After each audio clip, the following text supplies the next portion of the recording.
Bienvenidos a una nueva entrega de su programa La Voz del Tribunal Constitucional. Qué bueno reencontrarnos con todos ustedes en este 2023.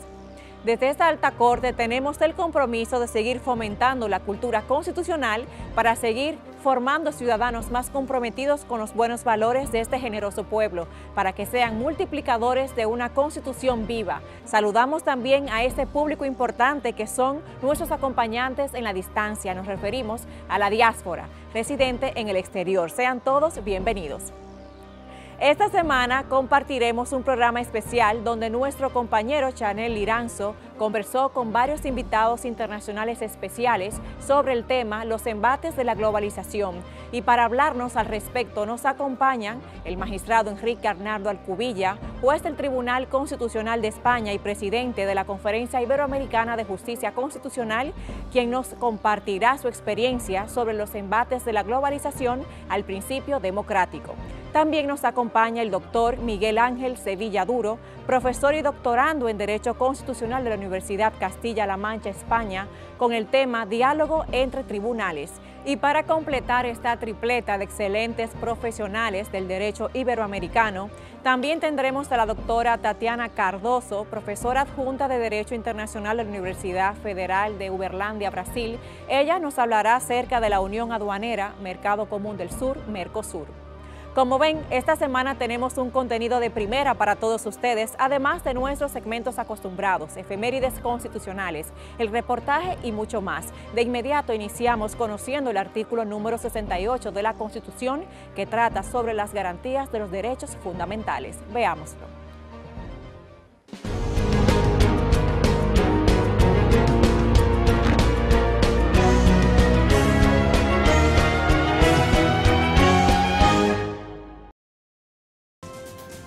Artículo 68.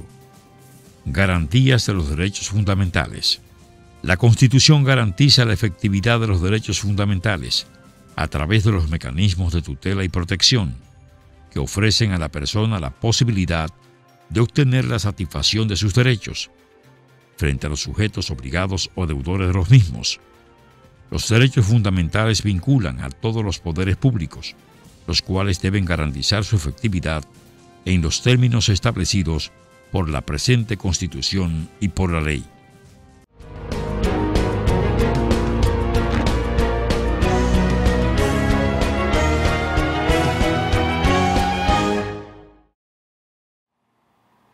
Continuamos con el desarrollo de su programa La Voz del Tribunal Constitucional. A continuación conversaremos con el magistrado Enrique Arnaldo Alcubilla sobre los embates de la globalización al principio democrático. Arnaldo Alcubilla es doctor en Derecho por la Universidad Complutense, diploma del Instituto Internacional de Derechos Humanos de Estrasburgo, fue juez ad hoc del Tribunal Europeo de Derechos Humanos y presidente del Tribunal Administrativo del Deporte. Es catedrático de Derecho Administrativo del Deporte, es también catedrático de Derecho Constitucional de la Universidad Rey Juan Carlos, autor de numerosas publicaciones, tanto individuales como colectivas, incluyendo la importante obra de Comentarios a la Constitución de la República Dominicana, junto al magistrado Pedro González Trevijano. Es el actual presidente de la Confederación Iberoamericana de Justicia Constitucional y magistrado del Tribunal Constitucional de España. Bienvenido a La Voz del Tribunal Constitucional, magistrado Enrique Arnaldo Alcubilla. Muchas gracias. Vamos a pasar directamente a la materia, magistrado. ¿Cómo impacta la globalización a la democracia? Bueno, yo creo que la democracia aspira a ser global, aspira a ser universal.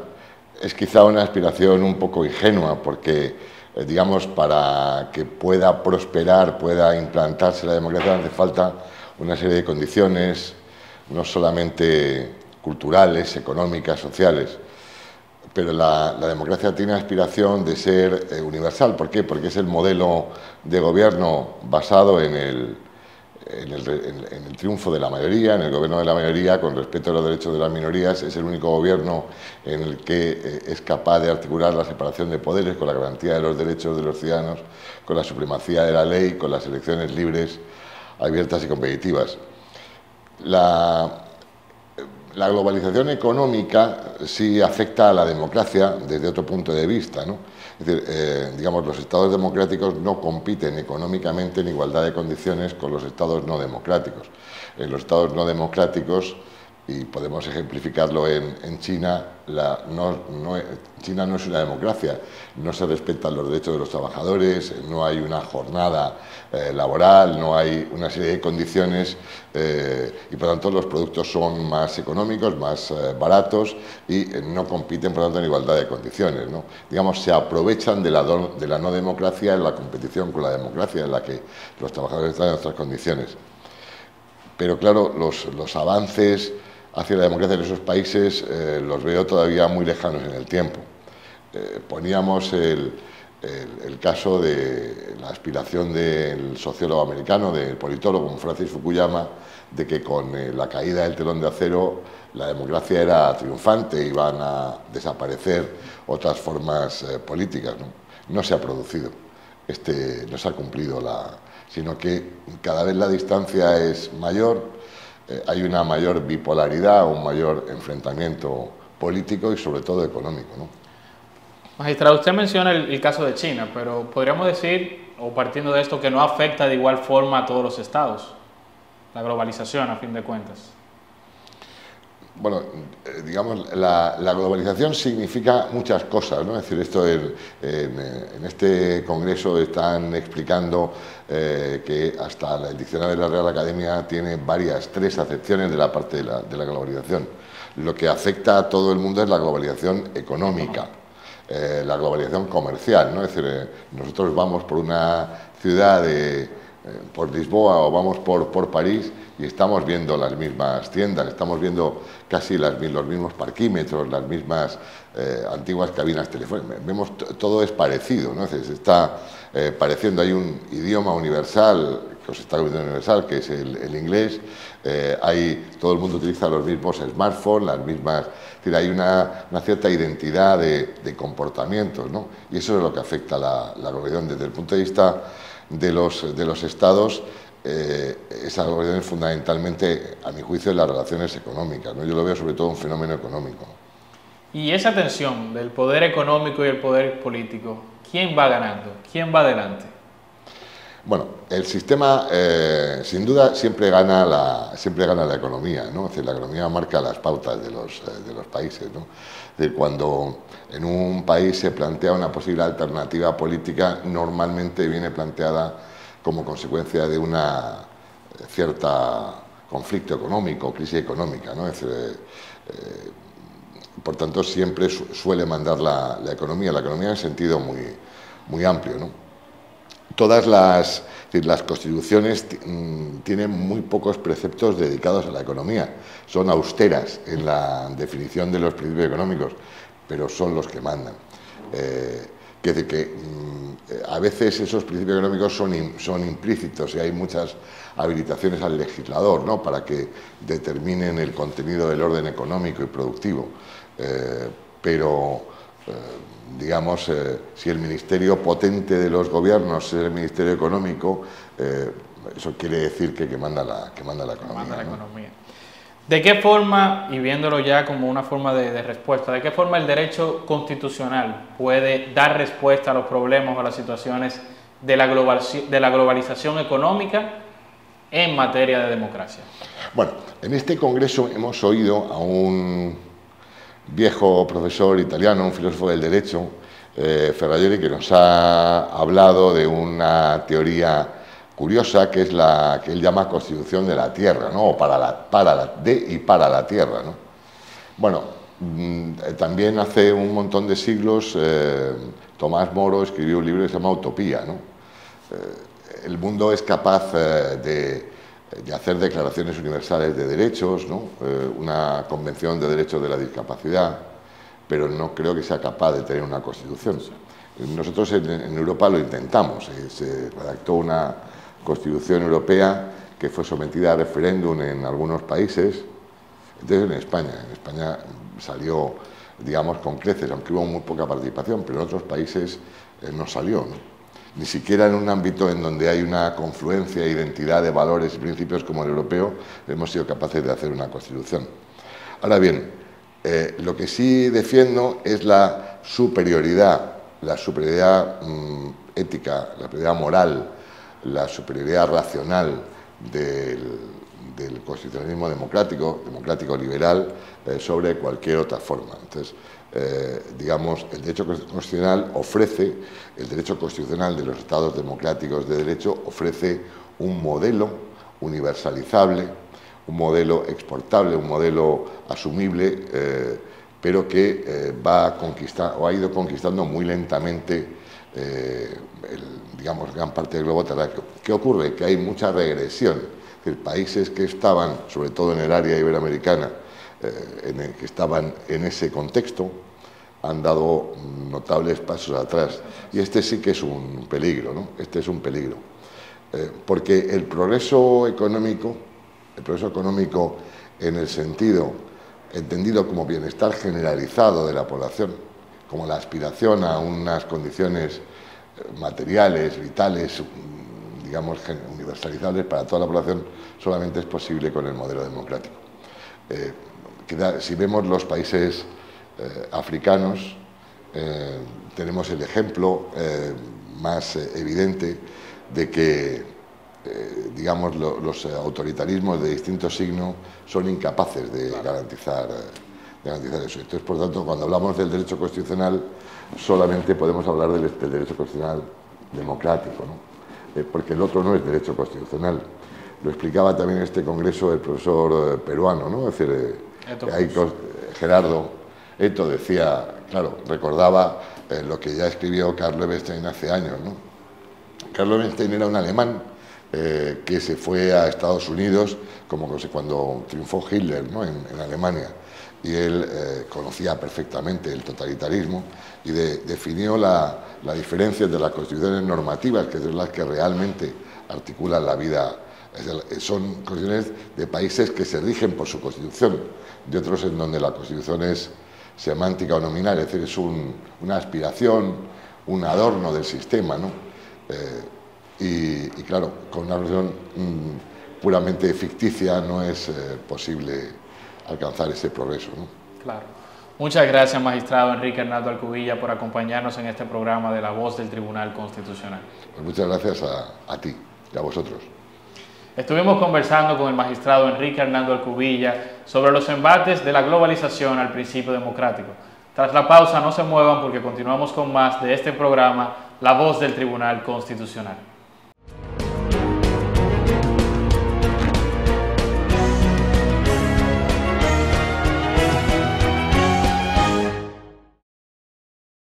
Esa creación del Tribunal Constitucional no fue fácil, tuvo sus presiones, pero era una necesidad imperiosa, porque creo que se olvida que hoy, en la sociedad en que vivimos, es difícil poder afirmar la supremacía de la Constitución, su carácter normativo, el paso del Estado de Derecho al Estado constitucional de Derecho y la necesaria inserción dentro de la ciencia constitucional del principio democrático. Es prácticamente el último tribunal que se ha creado a nivel planetario. Entonces tenemos 100 años desde la Constitución de Austria y una década del último tribunal bajo la mano visionaria de Milton Ray Guevara y de sus primeros ilustres 12 magistrados, porque en total son 13, han llevado a buen puerto la justicia constitucional dominicana.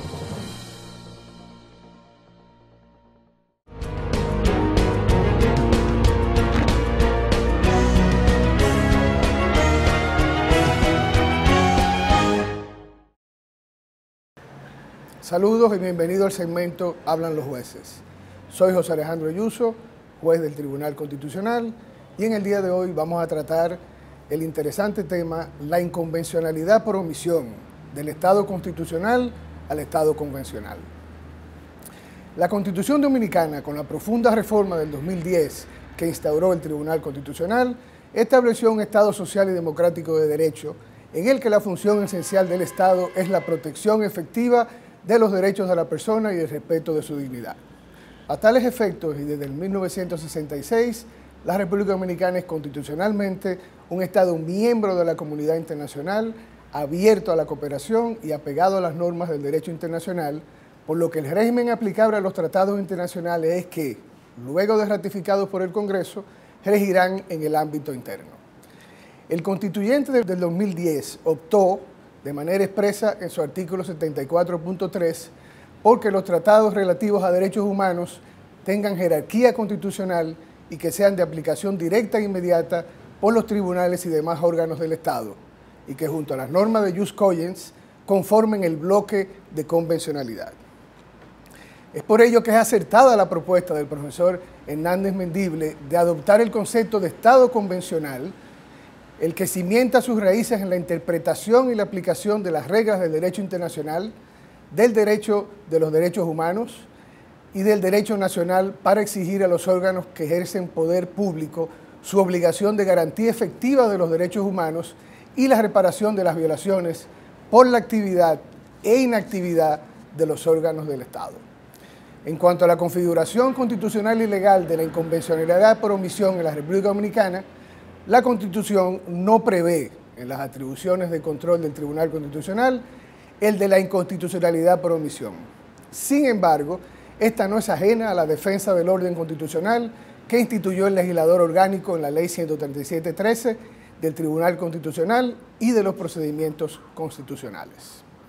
El artículo 6 de la Ley 137 dispone que se tendrá por infringida la Constitución cuando haya contradicción del texto de la norma, acto o omisión cuestionado, de sus efectos o de su interpretación o aplicación con los valores, principios y reglas contenidos en la Constitución y en los tratados internacionales sobre derechos humanos suscritos y ratificados por la República Dominicana, o cuando los mismos tengan como consecuencia restar efectividad a los principios y mandatos contenidos en los mismos. También en los principios rectores de la justicia constitucional dominicana, en específico el de constitucionalidad, el de favorabilidad y el de interdependencia, hacen mención expresa del bloque de constitucionalidad como parámetro de control de constitucionalidad al que está sujeto la validez formal y material de las normas infraconstitucionales. De forma más expresa, el artículo 47 de la Ley 137 relativo a las sentencias interpretativas establece en su párrafo 2 que las mismas pueden ser aditivas cuando se busca controlar las omisiones legislativas inconstitucionales, entendidas en sentido amplio como ausencia de previsión legal expresa de lo que constitucionalmente debía haberse previsto. En la muy reciente decisión TC 0113 del 21, el tribunal acogió una acción en inconstitucionalidad y declaró, por vez primera, la inconstitucionalidad por omisión legislativa en que ha ocurrido el Congreso Nacional por el incumplimiento, durante casi 11 años, de las obligaciones establecidas en los artículos referidos a la iniciativa legislativa popular, los referendos y los plebiscitos, y del principio de supremacía constitucional, dando un razonable plazo de 2 años para que se cumpla con la reserva de ley. Antes, en el 2013, el tribunal aplicó el control de convencionalidad y declaró una ley en materia sindical no convencional, y luego ese mismo año aplicó la convencionalidad objetiva a unos preceptos que regulaban la protección de datos por parte de proveedores de servicios de telecomunicaciones. Como la inconvencionalidad comporta la renuencia del Estado a cumplir sus obligaciones internacionales, resulta lógico que el constituyente, más preocupado por configurar el régimen de sanciones a las normas no conformes con la Carta Magna, no haya previsto de manera precisa cuando éstas violen un tratado internacional. No obstante, y contrario al Tribunal Constitucional de Perú, que como nos indica el profesor Héctor Cruz, ha hecho aportes para delinear implícitamente la inconvencionalidad por omisión en casos de protección de pueblos indígenas, el tribunal aún no se aboca a ampliar el parámetro de constitucionalidad para convertirlo en uno de convencionalidad, como ordena y manda la Constitución. En cuanto a los niveles de la inconvencionalidad por omisión, y basados en el esquema diseñado por la Corte Interamericana de Derechos Humanos, en el caso Hellman II, del 20 de marzo del 2013, el maestro Sagüez los clasifica en 2 capítulos. 1. El Estado es condenado y se rehúsa a acatar la sentencia. Se presenta un supuesto de cosa juzgada o res judicata. La Corte expone su doctrina judicial e interpreta la norma convencional en juego, res interpretata, lineamiento que no es seguido por el Estado, que ha aceptado la jurisdicción contenciosa de la Corte y aún no haya sido parte del proceso. Esto último, también siguiendo la doctrina de la Corte, tiene dos vertientes. El represivo o negativo, el caso Almonacid, Arellano versus Chile y trabajadores cesados del Congreso versus Perú del 2006, que obliga a todos los órganos del Estado, particularmente a los más vinculados a la Administración de Justicia, a implicar de oficio las reglas internas, incluidas las constitucionales, opuestas a los instrumentos que conforman el bloque de convencionalidad. El control de constitucionalidad constructivo, Radilla Pacheco versus México del 2009, que obliga a todos los órganos a interpretar y hacer funcionar el derecho local de conformidad y en armonía con el bloque de convencionalidad y la jurisprudencia de la Corte Interamericana. El bloque de convencionalidad como parámetro para determinar la infracción constitucional. Como habrán podido apreciar, el constituyente dominicano del 2010 se ocupó de configurar de la manera más operativa y efectiva posible las normas de acoplamiento entre los ordenamientos nacional e internacional de un sistema multinivel o de un pluriverso normativo que implica la integración desde el año 1977 al Sistema Interamericano de Protección de los Derechos Humanos. Parece no ser un tema pacífico que el control de convencionalidad, creación pretoriana de la Corte Interamericana, es de obligado cumplimiento para todos los órganos, incluyendo los extrapoder, de todos los Estados miembros de este sistema supranacional que ofrece una garantía subsidiaria y complementaria a la nacional. Sí lo es que la inconvencionalidad por omisión comporta la renuencia del Estado a cumplir sus obligaciones internacionales y que esta falta compromete la responsabilidad del Estado, por lo que tanto el bloque de convencionalidad como su control, tanto interno como internacional, tanto por acción como por omisión, son vinculantes con rango constitucional o convencional en el caso dominicano. Por demás, el sistema interamericano es uno de jus cogens, por lo que es inderogable e irrenunciable por los órganos nacionales de los estados a través de actos jurídicos internos o de los actos jurídicos de carácter internacional. Muchas gracias por acompañarnos en su segmento Hablan los Jueces. José Alejandro Yuso estuvo con ustedes. Hasta la próxima.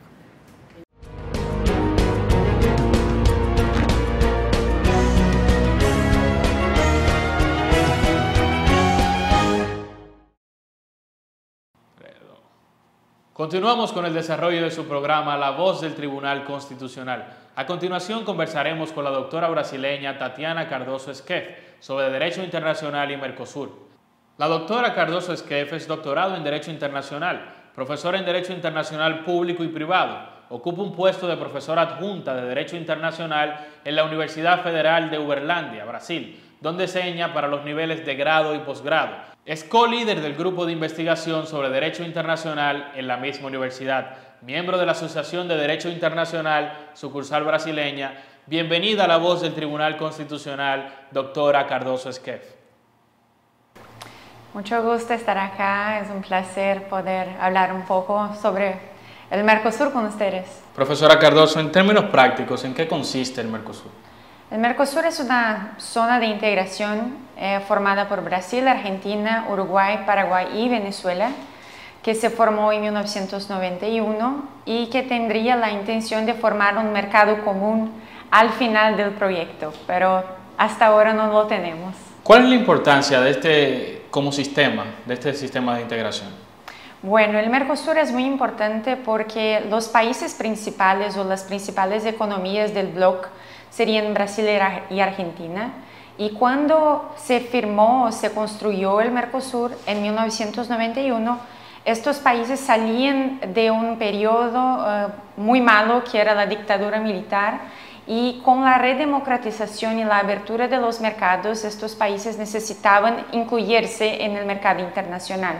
Y el gran problema sería que solos no conseguirían, por ejemplo, obtener un resultado bueno. Entonces se dejó de lado muchos de los conflictos que habían entre los países, principalmente entre Brasil y Argentina, que eran muy rivales, y se formó un local que se pudiera hacer una integración, una cooperación para que sí se permitiese se incluyera en el mercado internacional con más peso, con más fuerza, para que también sus economías ahora abiertas pudieran efectivamente prosperar. Entonces fue un acuerdo muy interesante, especialmente para Brasil y Argentina, que son las mayores economías, como había dicho, pero también para Uruguay y Paraguay, que son los 4 países iniciales principales. Y a partir de 2012 se incluyó Venezuela en el bloque. Entonces, este es el panorama, la inserción de estos países en el mercado internacional. Ya que usted menciona a los que son los principales, los que iniciaron, ¿cuáles además existen como asociados al Mercosur? Dale, el Mercosur se comprende todos los países de América Latina, o de América del Sur, mejor diciendo, porque todos son o asociados o son miembros efectivos. Entonces tenemos, por ejemplo, incluso países que están en proceso de cambio, como Bolivia, por ejemplo, que desde 2012 también pide para ser un país efectivo en el bloque, pero hasta ahora solamente son Brasil, Argentina, Uruguay, Paraguay y Venezuela, pero todos los demás son o asociados o son países que son como si fueran oyentes en el bloque. Y de ese sistema, como está actualmente estructurado, ¿qué se podría mejorar o qué oportunidades de mejora tiene? Dale, esa es una pregunta muy buena, que fue el tema de mi conferencia, en verdad, porque el Mercosur, cuando creado, se tenía la intención de crear este mercado común en 1995, solamente 4 años después de su creación. Pero el gran problema es que estas fechas no fueron cumplidas por los países. Entonces se decía, por ejemplo, en los artículos 3 y 5 del Tratado de Asunción, que se creó el Mercosur, que unas etapas anteriores necesitaban ser formadas, como una zona de libre comercio, después una unión aduanera, para que entonces pudiéramos tener un mercado común. Pero hasta ahora no lo tenemos, ni la zona de libre comercio plenamente efectivada, ni tampoco tenemos la unión aduanera. Entonces creo que el Mercosur, por ejemplo, hay espacio para tener otros asuntos o para mejorar la situación de vida de las personas que viven en estos países. Pero para tanto sería muy necesario y muy importante que se concluyeran las etapas anteriores antes de avanzarmos en dirección a un mercado común. Y lo que se ve es que hay avances en dirección al mercado común, pero sin terminar las etapas anteriores. Y eso se queda muy malo para que el bloque pueda ser efectivo. Y hay también otros problemas como la intergobernamentabilidad, porque las decisiones del Mercosur son totalmente políticas y formadas por las opiniones de los estados. No hay una estructura supranacional. Y por la no existencia de una estructura supranacional, ni jurídica ni política, el gran problema es que por veces dependemos mucho de las opiniones de los estados y una convergencia política de estos estados para que pudiéramos avanzar. Y el gran problema es que ni siempre tenemos eso, esta convergencia de las opiniones políticas de los estados. Y entonces, más teniendo en cuenta las tendencias cambiantes de la política en Latinoamérica, que hay gobiernos de extrema derecha, de extrema izquierda, y esa convergencia creo que es un poquito complicada. Sí, por supuesto. Por ejemplo, tuviéramos el gran avance del Mercosur cuando todos los estados tenían presidentes de centro izquierda. Entonces, de 2003 hasta 2012 tuviéramos un avance muy grande del bloque porque había una convergencia. Pero después tuviéramos entrada, por ejemplo, en Brasil, en Argentina, en Uruguay y un coup d'état en Paraguay que se quedó muy malo para el bloque y para su continuación efectiva. Entonces ahora, si yo pudiera decir cómo el Mercosur está, diría o dijera que estaría congelado o paralizado mucho porque los países no tienen esta convergencia política en el momento. Profesora Cardoso, algo que usted señala muy importante es que este tipo de integraciones, aunque se reflejan quizás en lo económico, van al final a traducirse en mejoras para los ciudadanos, en sus derechos, que es quizá una forma también de que se empiece a ver este sistema o estas uniones, este mercado común, como algo que se va a traducir en mejora para los derechos de los ciudadanos. En verdad que tenemos un avance muy importante en lo marco de los 30 años del Mercosur, que fue la aprobación de la Carta de la Ciudadanía del Bloc en 2021. Entonces, el año pasado tuvimos este avance que fue muy importante, por ejemplo, para decir cuáles son los derechos humanos que el Bloc también pretende hacer que los estados se efectiven, como por ejemplo la protección del medio ambiente, como por ejemplo la protección de los trabajadores, por ejemplo la protección del consumidor. Entonces son marcos que son importantes en un espacio de integración económica que van traducirse en derechos para los ciudadanos. Pero el problema persiste porque si no tenemos una convergencia económica por detrás que marque, por ejemplo, una zona de libre comercio perfecta y una unión aduanera perfecta, claro que estos avances en niveles solamente normativos o ni normativos, porque es una soft law, entonces no hay una vinculación jurídica, pero el gran problema es que podemos avanzar, pero vamos a hacer, como había dicho, todo imperfecto. Claro. Y entonces este es un problema, pero hay avances importantes y creo que este es el más importante. Por último, profesora, este tipo de sistemas, aún imperfectos, ¿son replicables en otras partes de la región, como en el Caribe? Dale, esta es una pregunta también muy interesante porque el Mercosur en verdad es una copia de lo que existe o intenta ser una copia de lo que existe en la Unión Europea. Pero hay diferencias fundamentales como la intergobernamentabilidad y la supranacionalidad que existe en la Unión Europea.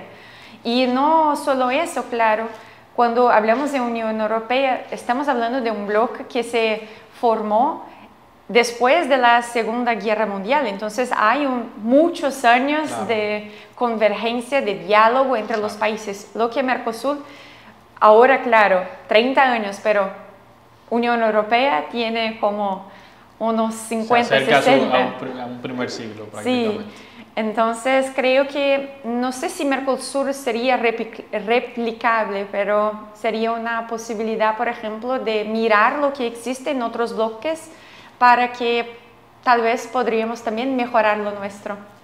Muchas gracias, doctora Tatiana Cardoso Esquef, por acompañarnos en este programa de La Voz del Tribunal Constitucional. El placer es mío. Estuvimos conversando con la doctora Tatiana Cardoso Esquef sobre Derecho Internacional y Mercosur. No se muevan porque tras la pausa continuamos con más de su programa La Voz del Tribunal Constitucional.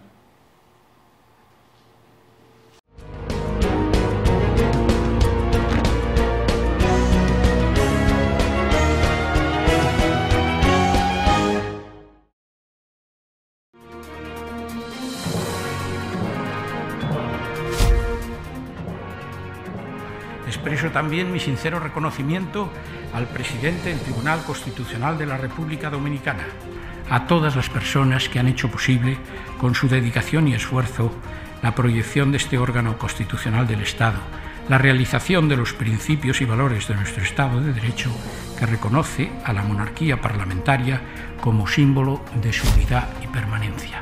Con esa misma rotundidad con la que la Constitución se expresa, pues en este breve periodo de tiempo, en solo 10 años, ese tribunal se ha hecho un lugar de ganado prestigio, ¿no? De merecido prestigio en la justicia constitucional iberoamericana.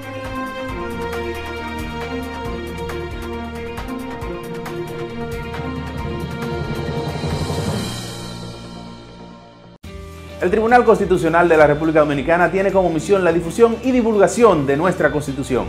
Es por eso que te la ponemos más fácil. Y es que ya puedes acceder a ella a través de nuestro código QR.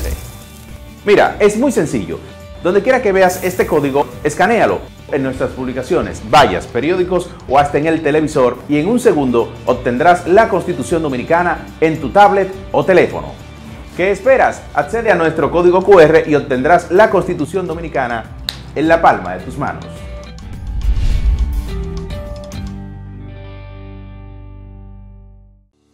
Mantente al tanto de todas las informaciones del Tribunal Constitucional de la República Dominicana a través de nuestros canales oficiales. Página web www.tc.gov.do. App móvil Mi TCRD, disponible en App Store y en Google Play. Redes sociales, Facebook, Tribunal Constitucional RD, Twitter e Instagram como Tribunal Const RD, YouTube, Tribunal Constitucional, Flickr TCRD, periódico institucional de circulación mensual La Voz del Constitucional, programa de televisión La Voz del Tribunal Constitucional y La Voz del Tribunal Constitucional Radio. Tribunal Constitucional de la República Dominicana. 10 años de justicia constitucional ciudadana. Este año, como siempre, el Tribunal Constitucional tiene un lema. Ese lema constituye un estímulo para la acción que desarrolla nuestro Tribunal Constitucional. Cuando la Constitución establece los elementos de la identidad nacional, está claramente apuntalando los valores principales y rectores de la dominicanidad. Y por ello, el Tribunal Constitucional, que sabe muy bien que en esa Constitución se establece los principios de la nacionalidad dominicana, pues ha querido que este año su lema sea Constitución y Dominicanidad. Que lo tengamos presente, que en cada uno de nuestros corazones se construya un altar a la República Dominicana, a la preservación de su soberanía, a la preservación de su independencia, a la preservación de sus valores fundamentales que se recogen en esos símbolos patrios, el himno nacional, la bandera nacional dominicana y el escudo nacional de la República Dominicana. Dios, patria y libertad.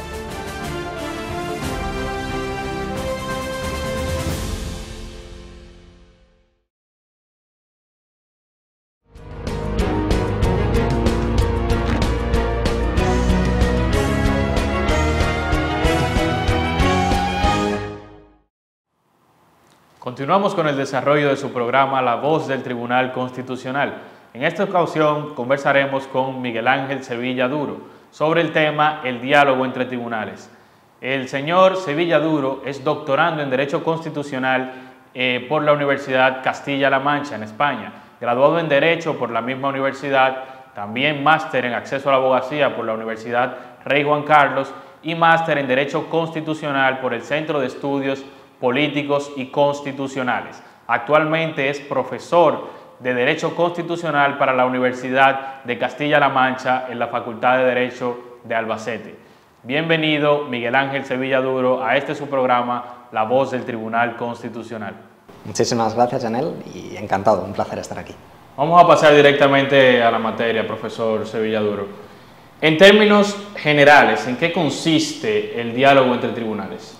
Pues es una pregunta muy interesante. El diálogo entre tribunales no es más que el intercambio de experiencias jurisdiccionales en el sentido más doctrinal del término, es decir, en el envío y sobre todo en la recepción de soluciones que algunos tribunales dan en la resolución de controversias, de litigios que se suscitan entre ellos, y en cómo estas soluciones se pueden aplicar o se pueden extrapolar a otras experiencias similares. Piense que el diálogo entre tribunales no se da solamente entre cortes internacionales, que es como el término es más popular, sino también en vías internas. El hecho de que el Tribunal Constitucional Dominicano, por ejemplo, siente un precedente y otros tribunales lo asuman, es una forma de diálogo. Es cierto, pero usualmente el término diálogo judicial se refiere a eso, a la asunción de conceptos, de categorías o de formas de resolver controversias por tribunales de diferentes jurisdicciones. En esa misma línea creo que también implica un poco dejar al lado los egos de un propio tribunal para, por ejemplo, solicitar una opinión consultiva. por citar un ejemplo al respecto. Claro, efectivamente, sí, es una cuestión de egos también, la cuestión más política, pero a veces es una cuestión jurídicamente vinculante y en la medida en que es jurídicamente vinculante, imperativa, si se me permite el término. Piense que, por ejemplo, le hablo quizá en clave nacional, pensando en Europa, hay un sistema, por ejemplo, de planteamiento de cuestiones prejudiciales, que es una suerte de, bueno, un incidente procesal, una suerte de opinión consultiva, pero cuyos efectos son vinculantes. Cuando un órgano de cualquiera de los 27 Estados miembros de la Unión Europea tiene dudas sobre la interpretación o la aplicación del derecho de la Unión Europea o sobre cómo ese derecho converge o es de aplicar a nivel interno, ese tribunal está obligado a plantear la cuestión prejudicial ante el Tribunal de Justicia de la Unión Europea, salvo que ya haya una doctrina consolidada al respecto, y la opinión que el tribunal dé, la solución que dé, que no va a ser a la controversia, sino a las cuestiones jurídicas, a la interpretación del derecho de la Unión, debe ser asumida necesariamente. Aprovechando eso que usted menciona, profesor, ¿cuál es la experiencia concreta del sistema europeo? El sistema europeo es muy interesante, a la par que complejo, porque a nivel supraestatal coexisten dos grandes tribunales, el Tribunal Europeo de Derechos Humanos y el Tribunal de Justicia de la Unión Europea, que, por diferenciarlos muy brevemente, difieren entre ellos el que el Tribunal Europeo de Derechos Humanos, al que a veces nos referimos como Tribunal de Estrasburgo, es el tribunal que se encarga de interpretar o de garantizar la protección de los derechos humanos que se enuncian en el Convenio de Roma, tradicionalmente lo denominamos Convención Europea de Derechos Humanos, que es un texto digamos que recoge la protección de los derechos y libertades fundamentales de los estados que forman parte del Consejo de Europa, que son muchos más que los que forman parte de la Unión Europea.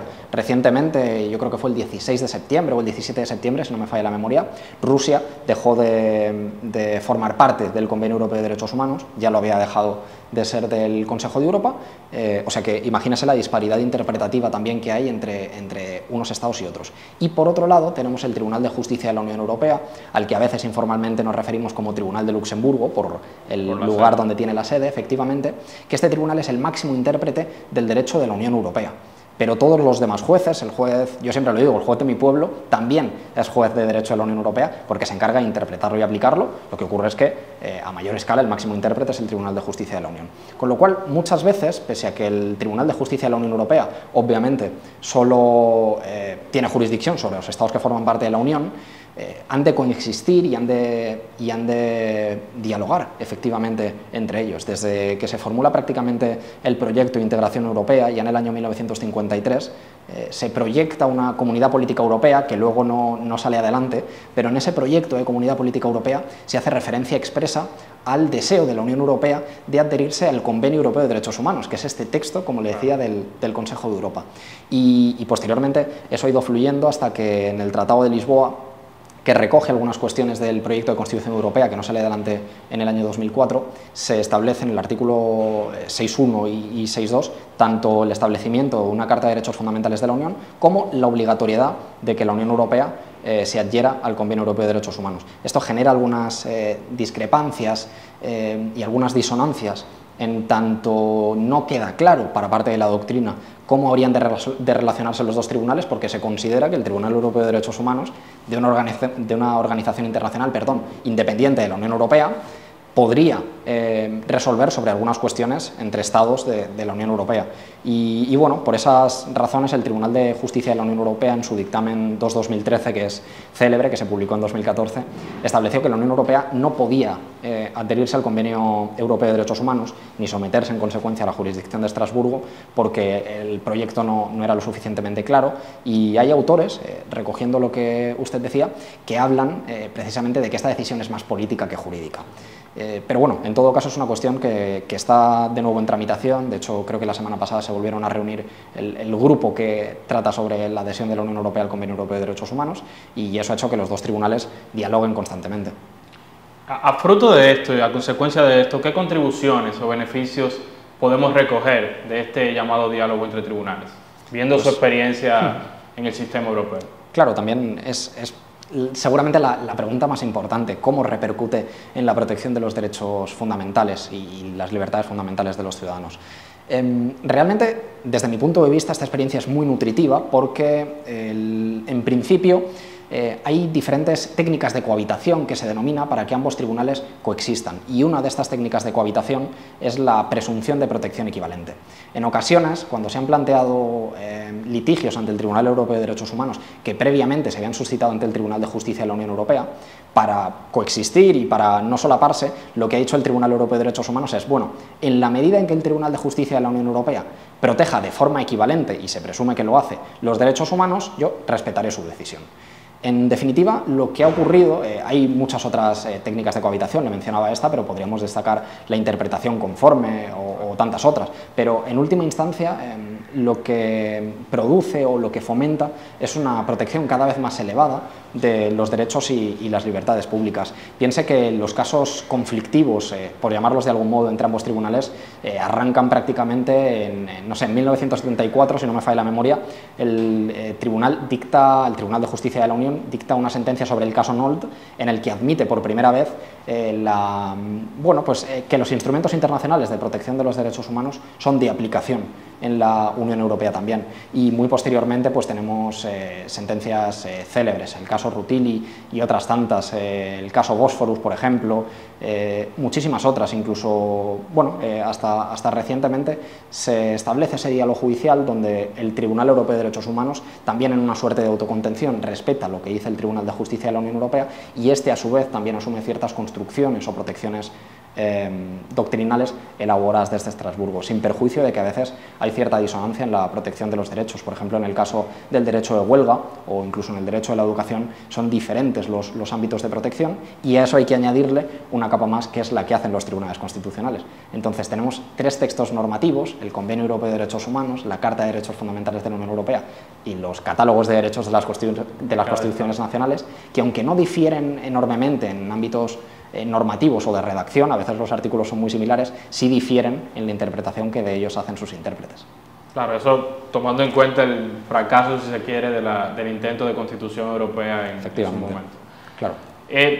Teniendo en cuenta que en otros sistemas supranacionales no cuentan con esos diseños de pilares de integración y demás con los que cuenta la Unión Europea, ¿es extrapolable esa experiencia a otros sistemas supranacionales? Pues esta pregunta es más complicada, claro. ¿Es extrapolable? Sobre el papel lo es, y efectivamente, ahora si quiere le pongo algunos ejemplos concretos, se está extrapolando. Lo que ocurre es que cada proceso de integración, eminentemente económica, pero de cualquier tipo, tiene sus propias particularidades, y ello hace que, pues que las necesidades y los intereses de cada integración lleven a tener una aspiración o no de alcanzar un nivel de integración como la Unión Europea. Yo siempre digo, y en España o en Europa quizá se piensa usualmente con clave eurocentrista, que estar más integrado no es necesariamente mejor. Cada integración y cada Estado, por sus particularidades, como les decía, tiene unos intereses. En cuanto al diálogo judicial en sentido estricto, efectivamente las construcciones, sobre todo del Tribunal de Justicia de la Unión Europea, se recogen en sentencias de otros tribunales. Por ejemplo, si no me falla la memoria, el laudo 1-2007 del Tribunal Permanente de Revisión del Mercosur, que es uno de los laudos célebres de este tribunal arbitral, este órgano arbitral, mejor dicho, recoge jurisprudencia del Tribunal de Justicia de la Unión Europea, los casos célebres Costa contra Enel, Van Geran Loos y otros tantos, pero eminentemente esos dos, para tratar de explicar por qué sus decisiones han de tener un carácter vinculante y deben ser respetadas. Y fíjese que lo hace adoptando directamente, incluso citando con literalidad, sentencias del Tribunal de Justicia de la Unión Europea. Pero no solo de él, este mismo laudo y el laudo 1-2012, si no recuerdo mal, del Mercosur, sobre el caso de Paraguay, de la suspensión, recoge tanto jurisprudencia del Tribunal de Justicia de la Unión Europea como algunos autos del año 99 y del año 2000 y del año 2002 del Tribunal de Justicia de las Comunidades Andinas, o de la Comunidad Andina, perdón. Con lo cual, efectivamente, ese diálogo judicial está. Ahora, recientemente, hace unos años, el Tribunal de Justicia, por hacer alguna traducción casera, de la Comunidad de África Oriental, recoge también la construcción de Costa contra Enel, y efectivamente este es un diálogo imperante, pero que hay que hacerlo con cautela, porque así como los procesos de integración son diferentes, también las exigencias y las particularidades de cada uno hacen que no siempre sea tan sencillo copiar y pegar, si se permite la expresión. Claro, sin tener quizás ese carácter vinculante para nosotros, te podría comentar también de la experiencia del Tribunal Constitucional Dominicano, que en múltiples decisiones ha citado sentencias del Tribunal Europeo de Derechos Humanos, sentencias de del propio Tribunal Constitucional de España e inmediatamente, por efecto de las sentencias locales, se vuelven vinculantes esos criterios que se han reproducido localmente. Y es una forma, no vinculante, claro, pero es una forma de dialogar entre tribunales. Claro, efectivamente, es también una suerte de aportación o de punto extra de legitimidad en la medida en que se asume la legitimidad por ejercicio de otros tribunales. Yo no soy experto, evidentemente, en la jurisprudencia del Tribunal Constitucional Dominicano, pero me consta que hace poco menos de un año, en diciembre de 2021, se publicó una sentencia bastante relevante, que era una suerte de overruling respecto a una sentencia de 2015, donde se analizaba un anexo del NAFTA, y en esta sentencia se dice que, en línea con el Convenio de Viena sobre Derecho de los Tratados,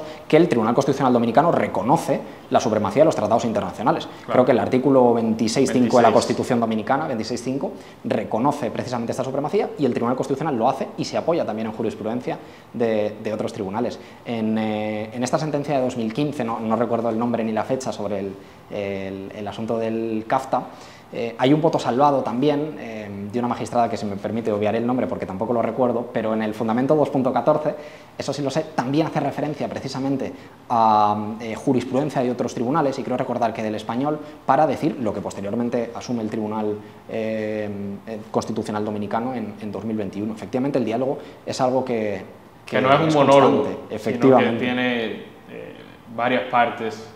Efectivamente. Y creo que de ahí su importancia y su relevancia, como usted señalaba, para la construcción de un Estado social y democrático de derecho a fin de cuentas. Por supuesto. Muchas gracias, profesor Miguel Ángel Sevilla Duro, por acompañarnos en su espacio, La Voz del Tribunal Constitucional. Muchísimas gracias y un placer enorme poder estar aquí. Estuvimos conversando con el profesor Miguel Ángel Sevilla Duro sobre el diálogo entre tribunales. Tras la pausa, continuamos con más de su espacio, La Voz del Tribunal Constitucional.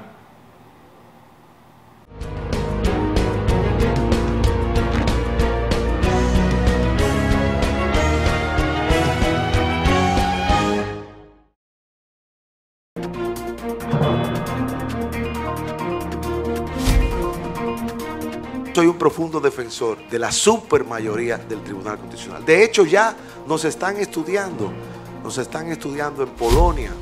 Hay todo un estudio sobre la supermayoría, estudiando el caso dominicano y teniéndolo como modelo para presentarlo para otros países, porque junto con Taiwán somos los casos donde tenemos supermayoría para todas las decisiones y ha funcionado magníficamente. Ahora México también quiere ver si puede también emular este sistema. El Tribunal Constitucional Dominicano, al frente de su presidente ininterrumpidamente, creo que ha desplegado una labor ejemplar, una persona además querida y admirada, no solamente en el ámbito de la República Dominicana, que por supuesto que sí, sino también en el mundo iberoamericano y con una gran presencia también en el ámbito de la jurisdicción constitucional europea.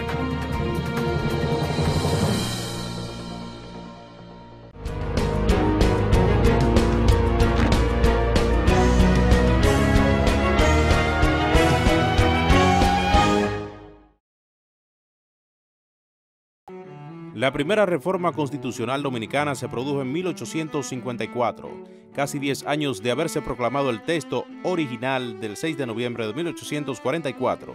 El 10 de enero de 1854, el Congreso Revisor se reunió en la comunidad de San Antonio de Guerra, lugar próximo a la ciudad capital de la República, para dar cumplimiento al decreto emitido por el propio órgano legislativo, con la finalidad de constituirse para producir reformas a la primera versión constitucional dominicana. Las limitaciones del poblado de Guerra no atrajeron a los revisores, por tanto, no se alcanzó el quórum requerido para llevar a efecto los trabajos. De ahí que el Congreso Revisor se volviera a convocar para el 16 de enero del mismo año, en 1854, en la ciudad de Santo Domingo. Al igual que la anterior, esta convocatoria para revisión al texto sustantivo se hizo de conformidad con lo establecido en los artículos 202, 203 y 204 de la Constitución del 6 de noviembre de 1844, los cuales disponían que a proposición hecha por el tribunado, que hoy equivale a la Cámara de Diputados, y con la aprobación por 2/3 de los miembros del Congreso, este tenía que designar el lugar y la fecha de la reunión, en la cual se precisaba la presencia de por lo menos 2/3 de su matriculado. El Congreso Revisor fue presidido por Benigno Filomeno de Rojas, representante congresual por la provincia de Santiago y quien era además el presidente del Consejo Conservador, equivalente al Senado. Esta primera revisión constitucional, hecha al texto sustantivo de nuestro país, abarcaba 70 artículos y procuraba poner fin a la inconformidad que existía en dos sectores de la vida dominicana. El primero, la Iglesia Católica, que vio con preocupación la extinción de capellanías y la afección del futuro y los bienes eclesiásticos. El segundo, los grupos liberales, que vieron con desagrado y consideraban fatídico la inclusión del artículo 210 en la llamada Constitución de San Cristóbal. El 25 de febrero de 1854 quedó aprobado y firmado el nuevo texto constitucional. 2 días después se publicó para conmemorar solemnemente el 10º aniversario de la gloriosa gesta de la independencia nacional. Hasta aquí el contenido de su programa La Voz del Tribunal Constitucional, más que agradecidos por su sintonía, con la esperanza de que hayan conocido más sobre la globalización y el derecho internacional. Amigos, nos reencontramos la próxima semana, donde nos comprometemos a llevarles un contenido que resulte de interés para todos desde la base de la información y guiados por nuestra Constitución para consolidar la defensa del orden constitucional en la República Dominicana. Hasta la próxima semana.